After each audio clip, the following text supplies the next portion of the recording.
పిత పుత్ర పవిత్రాత్మ నామమున ఆమేన్. మన రక్షకుడైన యేసుక్రీస్తు నామమున మీ అందరికీ శుభములు. క్రీస్తు స్వరం శ్రోతలకు వీక్షకులకు స్వాగతం. యేసు ప్రభువు మిమ్ములను మీ కుటుంబాలను చల్లగా దీవించునుగాక.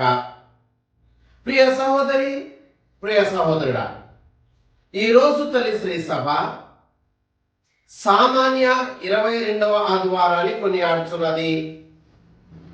ఈ సామాన్య 22వ ఆదివారం రోజున ప్రభు అయిన దేవుడు తన పరిశుద్ధ గ్రంథం నుండి మనందరితో తన హృదయాన్ని ఇప్పి 3 దివ్య గ్రంథ పఠనాల ద్వారా మాట్లాడుతున్నాడు. మొదటి పఠనము ద్వితీయోపదేశ కాండము 4వ అధ్యాయము 1వ వచనము నుంచి 2వ వచనం వరకు, మరియు 6వ వచనము నుంచి 8వ వచనం వరకు.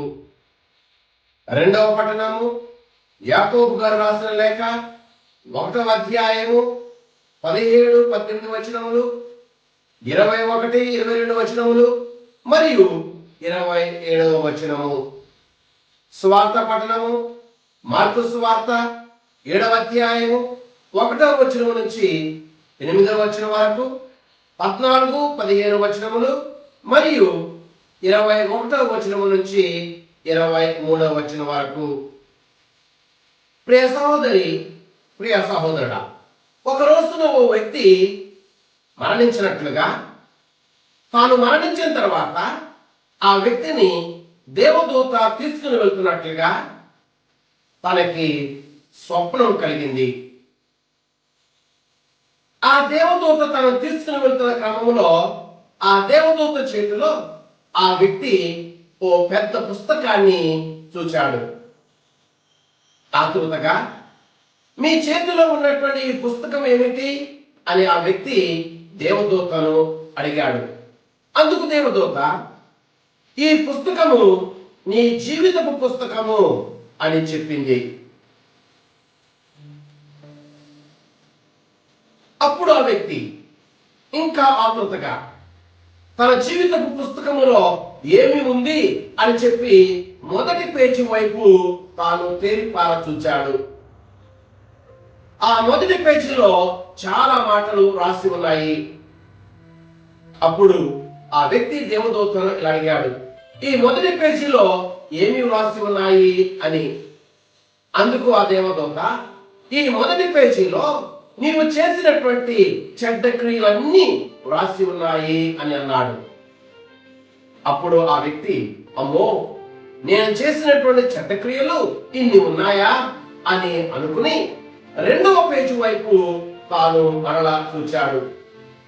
ఆ 2వ పేజీలో మొదటి పేజీ కన్నా ఇంకా ఎక్కువ మాటలు దగ్గరగా రాసి ఉండటాన్ని తను చూచి, ఈ 2వ పేజీలో ఏమి ఉన్నాయి అని అడిగాడు దేవదూతను. అందుకు ఆ దేవదూత, ఈ 2వ పేజీలో నీవు మాట్లాడినటువంటి చెడ్డ మాటలన్నీ కూడా రాసి ఉన్నవి అని ఆ దేవదూత చెప్పింది. వెంటనే ఆశ్చర్యపోయి, నా చెడ్డ క్రియల కంటే నేను మాట్లాడినటువంటి చెడ్డ మాటలు ఎక్కువగా ఉన్నాయా అని ఆతృతతో భయపడి మరలా 3వ పేజీ వైపు తాను చూచాడు. ఆ 3వ పేజీలో మొదటి పేజీ కన్నా 2వ పేజీ కన్నా 3వ పేజీలో ఇంకా దగ్గరగా ఇంకా ఎక్కువ మాటలు రాసి ఉండటాన్ని ఆ వ్యక్తి చూశాడు. అప్పుడు ఆ వ్యక్తి ఆ దేవదూతను, ఈ 3వ పేజీలో ఏమి వ్రాయబడి ఉన్నాయి అని అడిగాడు. అందుకు ఆ దేవదూత, ఈ 3వ పేజీలో నీ చెడ్డ తలంపులన్నీ కూడా వ్రాయబడి ఉన్నాయి అని చెప్పి ఆ దేవదూత చెప్పింది. అమ్మో, నేను మాట్లాడినటువంటి మాటల కంటే, నేను చేసినటువంటి చెడ్డ క్రియల కంటే నా చెడ్డ తలంపులే ఎక్కువగా ఉన్నాయి అని చెప్పి భయపడి మరలా 4వ పేజీ వైపు తను చూచాడు. ఆ 4వ పేజీ వైపు చూచినప్పుడు ఆ పేజీ అంతా కూడా హృదయం ఆకారంలో ఉండి, ఆ హృదయం ఆకారం ఉన్నటువంటి ఆ పేజీ అంతా కూడా నల్లగా మసిబొగ్గుగా ఉండటాన్ని ఆ వ్యక్తి చూచి, అదేమి, ఈ పేజీ అంతా కూడా హృదయం ఆకారంలో ఉంది, ఇది అంతా కూడా నల్లగాను మసిబొగ్గుగా ఉంది, ఏమిటి అని అడిగాడు. అప్పుడు ఆ దేవదూత అతనితో, నీవు చేసినటువంటి ఈ చెడ్డ క్రియలు, నీవు మాట్లాడినటువంటి ఈ చెడ్డ మాటలు, నీవు తలంచినటువంటి ఈ చెడ్డ తలంపులు, ఇవి అన్నీ కూడా నీ హృదయాన్ని ఎంత నల్లగా మసిబొగ్గుగా మార్చివేశాయి అని ఆ దేవదూత అతనితో చెప్పింది. ప్రియ సహోదరి, ప్రియ సహోదరుడా, ఈరోజు మనం వింటూ ఉన్నటువంటి సువార్త పఠనంలో యేసు ప్రభువు ఈ విషయాన్ని మనకు స్పష్టం చేస్తూ ఉన్నారు. మన హృదయము నుండి వచ్చేవి మన హృదయాన్ని అపవిత్రపరుస్తాయి అని, మన హృదయం నుండి వచ్చేవి మన హృదయాన్ని అమంగళపరుస్తాయి అని చెప్పి ప్రభు ఈ రోజు మనకి స్పష్టం చేస్తూ ఉన్నారు. మనం చెప్పుకున్నటువంటి సంఘటనలో ఆ వ్యక్తి చేసినటువంటి చెడ్డ క్రియలు, ఆ వ్యక్తి మాట్లాడినటువంటి చెడ్డ మాటలు, ఆ వ్యక్తి తలంచినటువంటి చెడ్డ తలంపులు తన హృదయాన్ని నల్లగా మసిబొగ్గులా మార్చినట్లుగానే మన హృదయం నుండి వచ్చేటువంటి చెడు మన హృదయాన్ని అమంగళపరుస్తాయి, అపవిత్రపరుస్తాయి అని చెప్పి దేవుని యొక్క వాక్కు ఈ రోజు మనకి స్పష్టం చేస్తూ ఉంది. ప్రియ సహోదరి, ప్రియ సహోదరుడా, నేడు మనకున్నటువంటి అత్యాధునిక పరిజ్ఞానంతో, టెక్నాలజీతో ఒక వ్యక్తి యొక్క గుండెలో ఏ సమస్య ఉందో వైద్యులు ఇట్టే చెప్పగలరు. కానీ ఏ వ్యక్తి కూడా ఈ హృదయంలో దాగి ఉన్నటువంటి కపటాన్ని, ఈ హృదయంలో దాగి ఉన్నటువంటి చెడును అసలుకి చెప్పలేరు. ఇర్మియా గ్రంథము 17వ అధ్యాయము 9వ వచనము చెప్పినట్లుగా ఈ హృదయానికి ఉన్నటువంటి కపటము మరి దేనికి కూడా లేనే లేదు. ప్రియ సహోదరి, ప్రియ సహోదరుడా, ఈరోజు ఒక విషయాన్ని మనం స్పష్టంగా తెలుసుకోవాలి. మనం భుజించే భోజనము ఏదైనా, మనం భుజించే భోజనము ఎక్కడిదైనా, మనం భుజించే భోజనము ఎవరిదైనా, ఆ భోజనము మన హృదయాన్ని అపవిత్రపరచలేదు. ఆ భోజనము మన హృదయాన్ని అమంగళపరచలేదు. ఏ భోజనానికి కూడా, ఏ వస్తువుకు కూడా మన హృదయాన్ని అమంగళపరచే లేక అపవిత్రపరచే శక్తి లేనే లేదు.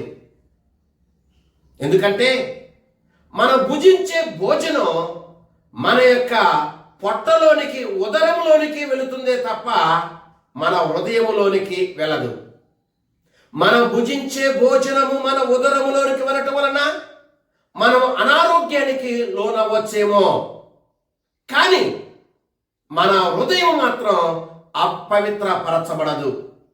ఏ వస్తువుకి కూడా, ఏ భోజనానికి కూడా, ఎక్కడి భోజనానికైనా మనలను అపవిత్రపరిచే శక్తి లేదు అని చెప్పి మనము ఈరోజు స్పష్టంగా తెలుసుకోవాలి.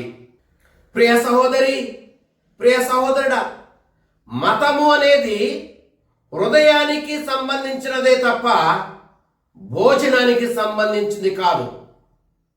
మతము అనేది మన హృదయానికి సంబంధించినదే తప్ప మనం వేసుకునేటువంటి వస్తువులకి, దుస్తువులకి సంబంధించినటువంటిది కాదు. పాపము మనం భుజించే భోజనం నుండి పుట్టదు. పాపము మనం వేసుకునేటువంటి దుస్తుల నుండి పుట్టదు. పాపము మనం వేసుకునేటువంటి వస్తువుల నుండి అది పుట్టదు. పాపము మన హృదయము నుండి పుడుతుంది. పాపము మన హృదయంలో ఉన్నటువంటి చెడు నుండి పుడుతుంది. కనుక మనము మన హృదయాన్ని పవిత్రపరచుకోవటానికి ప్రాధాన్యత ఇవ్వాలి.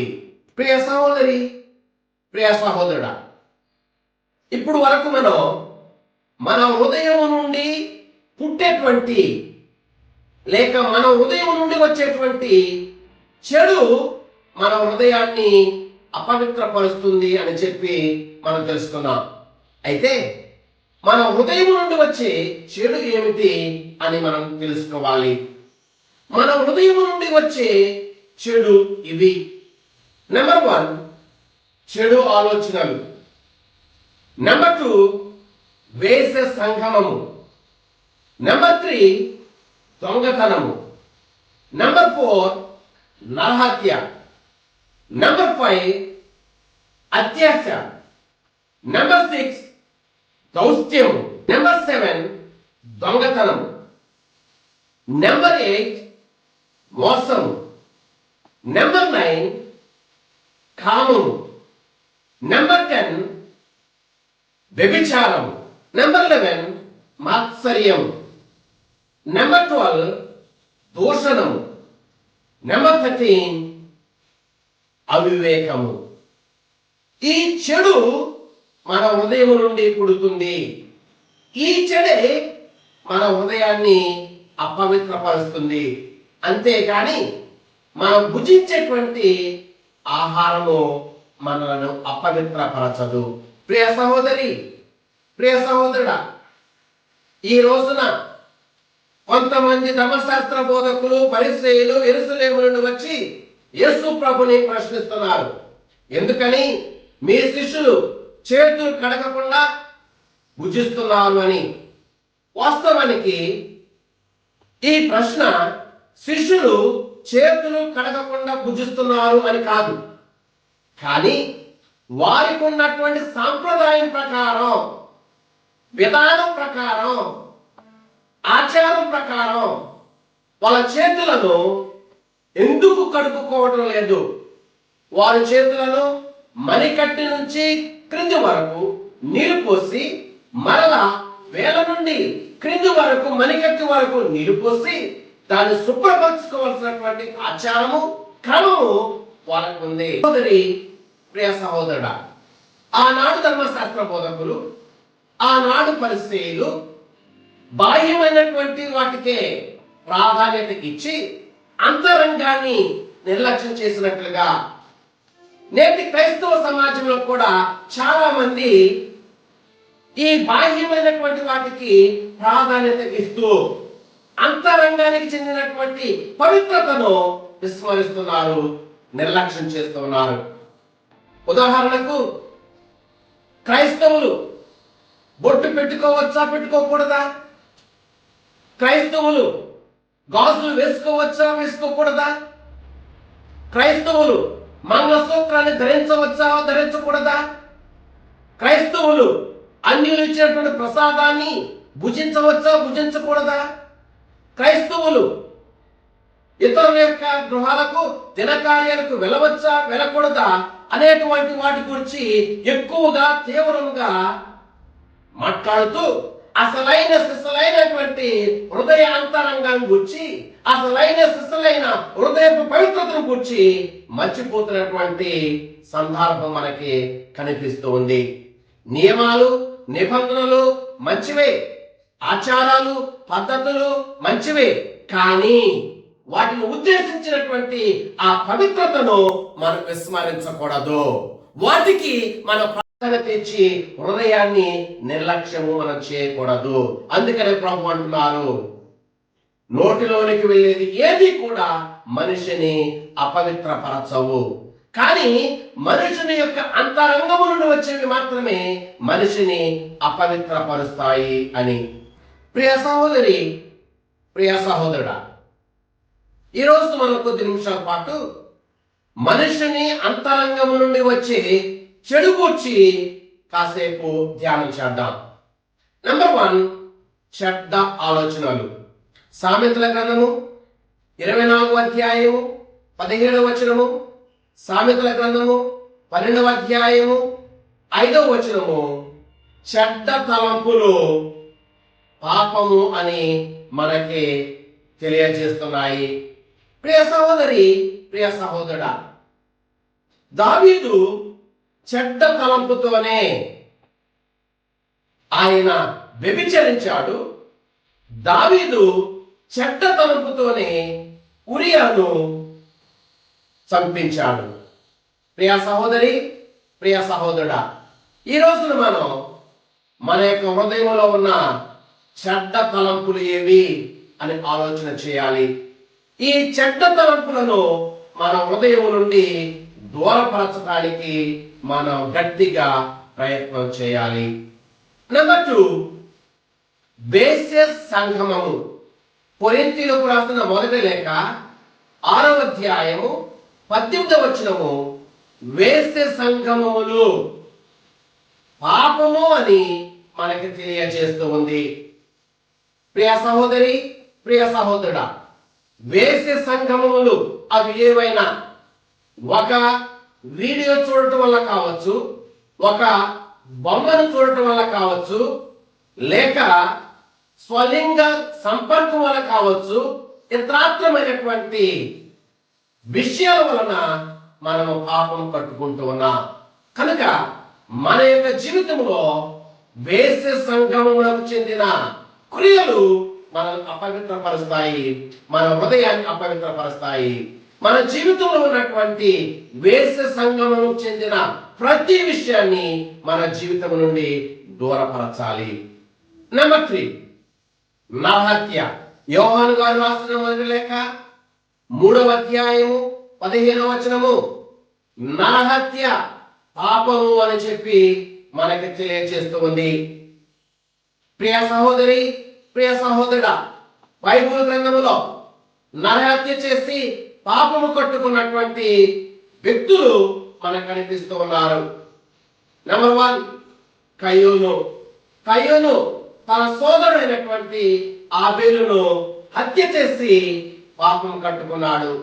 ఆదికాండము 4వ అధ్యాయము 8వ వచనము ఈ విషయాన్ని మనకు తెలియజేస్తుంది. నెంబర్ 2, దావీదు తన యొక్క అధికారి అయినటువంటి ఉరియాను తాను హత్య చేయించాడు. సమూయేలు మొదటి గ్రంథము 11వ అధ్యాయము 15వ వచనము ఈ సత్యాన్ని మనకు తెలియజేస్తుంది. ప్రియ సహోదరి, ప్రియ సహోదరుడా, మనము భౌతికంగా ఇతరులను నరహత్య చేయటం లేదు అని సంబరపడకూడదు. ఇందాక నేను చెప్పినట్లుగా యోహాను గారు రాసిన మొదటి లేఖ 3వ అధ్యాయం 15వ వచనం ప్రకారం మనము ఎవరిని కూడా భౌతికంగా నరహత్య చేయనవసరం లేదు. మన మాటల వలన మానసికంగా అనేక మందిని మనము హత్య చేస్తూ ఉంటాము.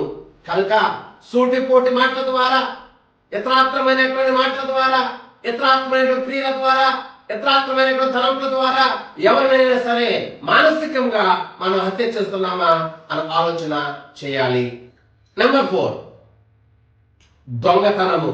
తిమోతి గారికి రాసిన మొదటి లేఖ 6వ అధ్యాయము 10వ వచనము దొంగతనము పాపము అని చెప్పి బైబిల్ గ్రంథం మనకు తెలియజేస్తూ ఉంది.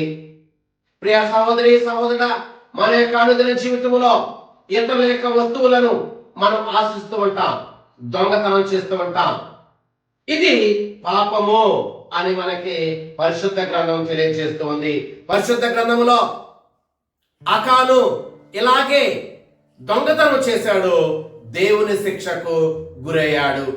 యెహోషువ గ్రంథము 7వ అధ్యాయము 11వ వచనము ఈ సత్యాన్ని మనకు తెలియజేస్తుంది. నెంబర్ 2, యోధా ఇస్కరియోతు దగ్గర డబ్బుల సంచి ఉండేది. ఆ డబ్బుల సంచి నుండి తాను దొంగతనం చేస్తూ ఉండేవాడు. చివరికి దేవుని శిక్షకు గురయ్యాడు. యోహాను సువార్త 12వ అధ్యాయము 6వ వచనము ఈ సత్యాన్ని మనకు తెలియజేస్తుంది.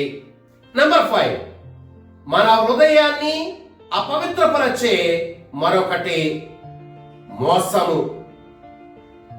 కీర్తన గ్రంథము 101వ కీర్తన 7వ వచనము మోసము పాపము అని మనకు తెలియచేస్తుంది. ఉదాహరణకు నెంబర్ 1, యోసేపుని సోదరులు యోసేపుని మోసం చేశారు. ఆదికాండము 37వ అధ్యాయము 31, 32 వచనాలు ఈ సత్యాన్ని మనకు తెలియజేస్తున్నాయి. లాబాను మోసగించాడు. ఆదికాండము 31వ అధ్యాయము 7వ వచనము ఈ సత్యాన్ని మనకు తెలియజేస్తుంది.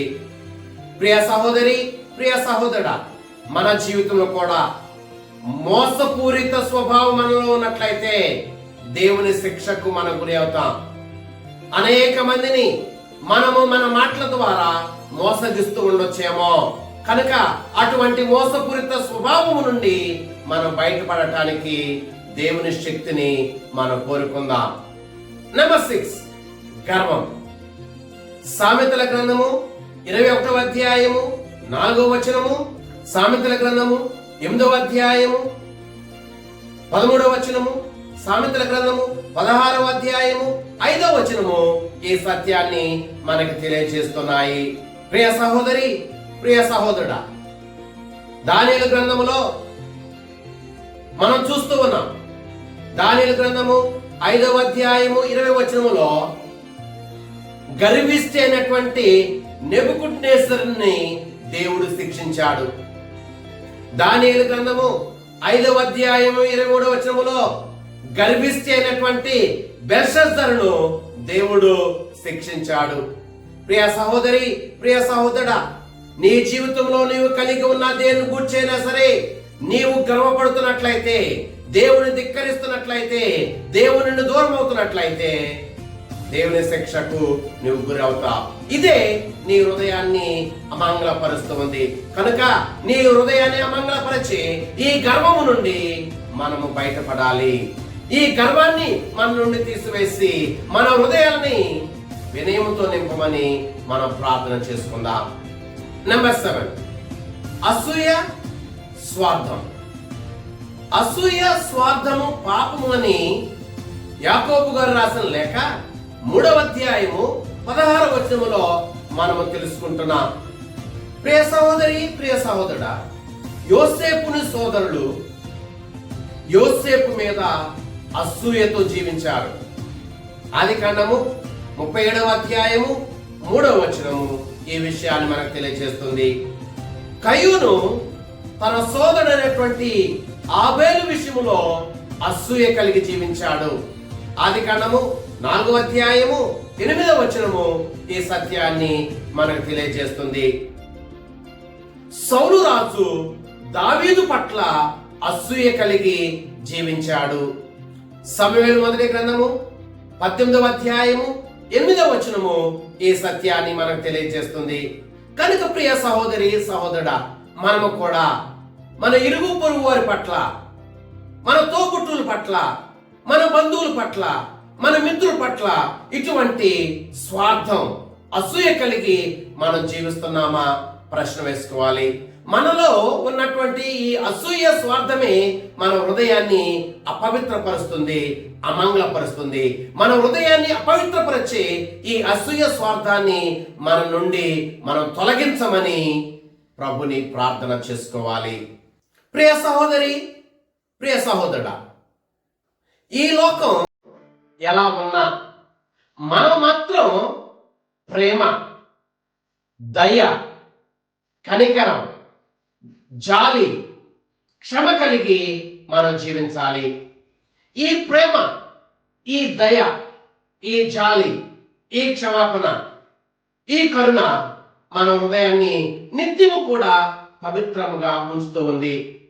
ప్రియ సహోదరి, ప్రియ సహోదరుడా, ఒక రోజున ఓ సన్యాసి నది ఒడ్డున నడుచుకుంటూ వెళుతున్నప్పుడు ఓ తేలు ఆ నదిలో పడి తన ప్రాణాన్ని కాపాడుకోవడానికి ప్రయత్నం చేస్తున్నప్పుడు ఆ సన్యాసి వెళ్ళి ఆ తేలును కాపాడటానికి ప్రయత్నం చేశాడు. ఎప్పుడైతే తన చేయిని క్రింద పెట్టి ఆ తేలును కాపాడటానికి ప్రయత్నం చేశాడో ఆ తేలు అతన్ని కుట్టింది. ఏదేమైనా ఆ తేలును తీసి ఒడ్డున పడవేశాడు. మరలా కాసేపటికి ఆ తేలు ఆ నదిలో పడింది. మరలా వెళ్ళి ఆ తేలును కాపాడటానికి ప్రయత్నం చేస్తున్నప్పుడు మరలా ఆ తేలు అతన్ని కుట్టింది. దాని నది ఒడ్డున పడవేశాడు. మరలా మూడో పర్యాయం అది నదిలో పడింది. మూడో పర్యాయం కూడా ఆ సన్యాసి తన చేయి పెట్టి ఆ నీటి నుండి దాన్ని కాపాడటానికి ప్రయత్నం చేశాడు. ఆ ప్రయత్నంలో ఆ తేలు మరలా మూడో పర్యాయం కూడా కుట్టింది. దీని అంతటినీ గమనిస్తున్నటువంటి ఓ వ్యక్తి అతను అడిగాడు, సన్యాసి, ఎందుకు ఆ తేలును నీవు కాపాడాలనుకుంటున్నావు? అది నిన్ను పద్దాక కుడుతూనే ఉంది కదా, మరి అలాంటప్పుడు ఆ తేలును నువ్వు ఎందుకు కాపాడాలని అనుకున్నావు అని అడిగాడట. అందుకు ఆ సన్యాసి, తేలు యొక్క గుణం పుట్టడం, విషాన్ని చిమ్మటం, కానీ నా గుణం సహాయం చేయటం, కాపాడటం అని. ప్రియ సహోదరి, ప్రియ సహోదరుడా, ఈ లోకము మనల్ని ఆ తేలులాగా పదే పదే కుడుతూ ఉన్నా, మోసం వలన మనం కుడుతూ ఉన్నా, ద్వేషం వలన మనం కుడుతూ ఉన్నా, అసూయ వలన మనం కుడుతూ ఉన్నా, దొంగతనం వలన మనం కుడుతూ ఉన్నా, చెడు తలంపుల వలన మనం కుడుతూ ఉన్నా, చెడు క్రియల వలన మనం కుడుతూ ఉన్నా, మనం మాత్రం మన గుణాన్ని కాపాడుకోవాలి. అదే మన హృదయాన్ని పవిత్రపరచుకోవాలి. మన హృదయాన్ని మనం ఎలా పవిత్రపరచుకోగలమంటే ఈ దయ, ఈ కనికరం, ఈ జాలి, ఈ క్షమాపణ కలిగి. ప్రియ సహోదరి, సహోదరుడా, మన దృష్టిని ఈ బాహ్య విషయాల మీద కేంద్రీకరింపక మన దృష్టిని మన యొక్క హృదయం మీద కేంద్రీకరించుకుందాం. పవిత్రమైన హృదయంతో మనం జీవించుదాం. ఆ ప్రభు మనందరినీ చల్లగా దీవించునుగాక. ఆమేన్. పిత, పుత్ర, పవిత్రాత్మ నామమున ఆమేన్.